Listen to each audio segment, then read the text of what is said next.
Sir YV Subbareddy గారు TTD చైర్మన్‌గా ఉన్నారు. చాలామంది సహాయం చేశారు. అంటే దర్శనాలన్నీ కూడా హెల్ప్ చేశారండి. అయితే ఆయన కల్తీలో అంటే నెయ్యి లడ్డూల విషయంలో ఆ కల్తీ నెయ్యిలో జరగలేదని చెప్పేసి ఆయన సుప్రీం కోర్ట్‌కెళ్లారు. ఆ పిటిషన్‌ని విత్‌డ్రా చేసుకున్నారండి. ఏంటి ఇది ఎలా చూద్దాం అంటారు ఇది? అంటే వాళ్ళు ఇక్కడ ఎవరైతే అధికారులను నియమించారో వాళ్ళు మమ్మల్ని వేధిస్తున్నారు, కావాలని రాజకీయ కక్షలో భాగంగా మమ్మల్ని ఇబ్బంది పెడుతున్నారని చెప్పని వాళ్ళు కాదు, సిబిఐ ద్వారా విచారించండి అని చెప్పని వాళ్ళు సర్వోన్నత న్యాయస్థానానికి వెళ్ళారు. ఇక్కడ న్యాయస్థానం తిరస్కరించింది, అక్కడికి వెళ్ళారు. ఆడికి వెళ్ళిన తర్వాత ఇప్పుడు వాళ్ళు నియమించినటువంటి వాళ్ళ ఆధ్వర్యంలో సర్వోన్నత న్యాయస్థానం ఒక 6 నియమించడం కూడా జరిగింది. వాళ్ళు మొత్తం పరిశోధన చేసి ఇందులో అసలు ఏమేమి జరిగిందని చూస్తే నెయ్యిలో కల్తీ కాదు, అసలు నెయ్యే కాదని తేల్చారు. అది నెయ్యిలో కల్తీ కాదు, అసలు నెయ్యే కాదని తేల్చారు. అలాగే దినుసుల్లో కావచ్చు, మిగిలిన కార్యక్రమాలు కావచ్చు, వాళ్ళు చేసినటువంటి అక్రమాలన్నీ ఒక్కోటి బయటకు వస్తూ ఉన్నాయి. అలాగే అక్కడ ఉన్నటువంటి గోమాతల్ని వాటికి దాణా వేయకుండా చనిపోవడానికి కారకులైనటువంటి వ్యక్తి ఎవరు ఉన్నారంటే కరుణాకర్ రెడ్డి. అతని ఆధ్వర్యంలోని ఇవన్నీ జరిగినాయి కూడా. కాబట్టి ఇవన్నీ ఒక్కొక్క అంశాలన్నీ బయటకు తీస్తున్నారు. వాణి ట్రస్ట్ పెట్టింది వీళ్ళే కదా, వీళ్ళ ఆధ్వర్యం ఇల్లుకి వచ్చిన తర్వాతే కదా. దాంట్లో జరిగినటువంటి కుంభకోణాలు కూడా మొత్తం బయటకు వస్తూ ఉన్నాయి.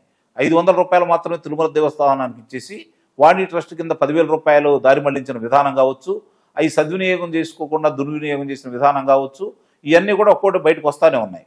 కాబట్టి ఈ ఉదంతాలన్నీ బయటకు వస్తున్నాయి. కాబట్టి గతంలో కూడా చూసాం మనం. ఎందుకంటే 2019 ఎన్నికల ముందు వివేకానంద రెడ్డి గారు హత్య జరిగితే ఇదే జగన్మోహన్ రెడ్డి గారు ఏమని అన్నారు, ఇక్కడ విచారణ సంస్థల మీద మాకు నమ్మకం లేదు కాబట్టి సిబిఐ విచారించాలని చెప్పని న్యాయస్థానాన్ని ఆశ్రయించారు, గ్యాగ్ ఆర్డర్ తెచ్చుకున్నారు, దాని గురించి మాట్లాడకుండా చేశారు. అట్లానే సిబిఐని తీసుకుని రావడం కూడా జరిగింది. కానీ ఎన్నికల్లో గెలిచిన తర్వాత మాకు వద్దని చెప్పి ఎన్నికెళ్ళిపోయాడు కదా. అవునండి. ఇక్కడ కూడా అదే పరిస్థితి. అక్కడ కూడా వాళ్ళే ఇప్పుడు మొత్తం బయటకు వచ్చిందంటే ఆ రోజు నారాసుర రక్త చరిత్ర అన్నారు, నారా చంద్రబాబు నాయుడు గారి పేరు పెట్టారు, లోకేష్ బాబు గారి పేరు పెట్టారు, బీటెక్ రవి గారి పేరు పెట్టారు, ఆదినారాయణ రెడ్డి గారి పేరు పెట్టారు. వాళ్ళ సమక్షంలో జరిగింది, వాళ్ళే దీన్ని కుట్రపూరితంగా అని చెప్పని అన్నారు. మరి తర్వాత ఈరోజు విచారణ సంస్థలు తీసుకొచ్చిన దాంట్లో చూసుకుంటా ఉంటే ఈరోజు అవినాష్ రెడ్డి పేరు కనపడుతుంది, వాళ్ళ నాన్న పేరు కనపడతా ఉంది. అవన్నీ కూడా విచారణ సంస్థలన్నీ మొత్తం బయటకు తీసుకొచ్చిన దాంట్లో చూస్తూ ఉంటే కుటుంబ సభ్యుల నేపథ్యమే కనపడతా ఉంది.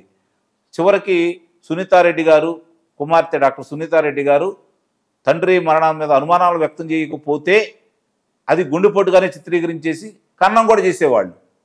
ఆమె చెప్పిన తర్వాత, ఆమె అనుమానం వ్యక్తం చేసిన తర్వాత ఇవన్నీ విషయాలన్నీ బయటకు వచ్చినాయి. ఆ రోజు కూడా వచ్చి ఏం చెప్పాడు ఆయన, ఎక్కడి నుంచో వచ్చుకుని హైదరాబాద్ నుంచి తీరిగ్గా వచ్చేసి గొడ్డలిపోటు అని చెప్పింది ఆయన. విచారణ సంస్థలకు తెలియదు, అక్కడ ఉన్నటువంటి డాక్టర్ గారికి తెలియదు, మరి ఎవరికి తెలియదు, ఆయనకి ఎట్లా తెలిసింది?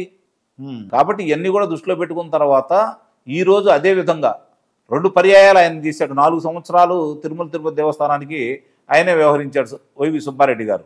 కాబట్టి ఇన్ని విషయాలు బయటకు వస్తున్నాయి. అన్యమతస్తులు అక్కడ ఎంతమంది ఉన్నారో గుర్తించారు, వాళ్ళని కూడా గుర్తించేసి వాళ్ళని కూడా గుర్తించి వాళ్ళని వేరే చాటుకి బదిలీ చేసే కార్యక్రమం కూడా వీళ్ళు చేపడుతున్నారు. కాబట్టి చాలా విషయాలు బయటకు రాబోతున్నాయి. కాబట్టి ఆ కుంభకోణాలన్నీ ఒక్కొక్కటి వెలుగు చూపుతున్నారు. కాబట్టి ఏఆర్ డైరీ, అలాగే వైష్ణవి డైరీ, బోలీబాబా డైరీ, వీళ్ళు ముగ్గురు కలిసి కూడా ఎలాంటి నెయ్యి పేరు చెప్పి అలాంటి రసాయనిక పదార్థాలు కలిపి ఇచ్చినటువంటి దాన్ని వాడారో ఇవన్నీ కూడా వెలుగు చూపుతున్నాయి. కాబట్టి దాంట్లో ఎంత వాళ్ళకు వాటా ఉందో కూడా రేపు పొద్దున వర్షమే బయటకు వస్తున్నాయి. కాబట్టి దీనికి సూత్రధారులు పాత్రధారులు ఎవరు చెప్పినా కూడా ఆ రోజు ఉన్నటువంటి కార్యక్రమాలకు సంబంధించి వైవి సుబ్బారెడ్డి కావచ్చు, లేకపోతే ధర్మారెడ్డి కావచ్చు, ఈవోగా చేసిన ధర్మారెడ్డి కావచ్చు, కరుణాకర్ రెడ్డి కావచ్చు, కరుణాకర్ రెడ్డి అన్న కావచ్చు, వీళ్ళందరి పేరు కూడా బయటకు వస్తున్నాయి.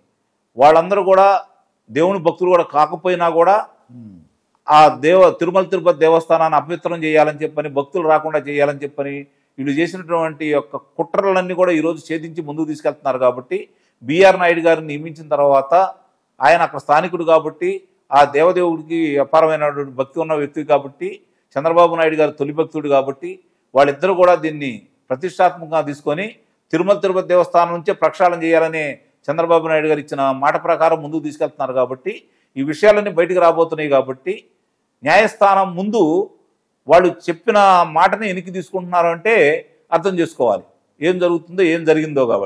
కాబట్టి ఇవన్నీ కూడా వైవి సుబ్బారెడ్డి గారా, కరుణాకర్ రెడ్డి గారా, జగన్మోహన్ రెడ్డి గారా, ధర్మారెడ్డి గారా, అన్ని విషయాలు కూడా వీళ్ళు వివరంగా దాంట్లో పొందుపరిచారు. కాబట్టి అందరూ దోషుల్ని కూడా న్యాయస్థానం ముందు నిలబెట్టి వాళ్ళు ఏమేం చేశారో, ఏమేం పాపాలు చేశారో న్యాయస్థానం ముందు నిరూపించి వాళ్ళకి శిక్షలు వేసే కార్యక్రమం మాత్రం ముందుకు తీసుకెళ్తున్నారైతే నేను భావిస్తున్నాను. చూద్దామండి మరి భవిష్యత్తులో ఏం జరగబోతుంది తిరుమల తిరుపతి లడ్డు విషయంలో. ఇదండి అంకమరావు గారితో జరిగిన ఇంటర్వ్యూ. మరొక ఇంటర్వ్యూతో మీ ముందుంటాను. మీ మాస్టర్ దుర్గా.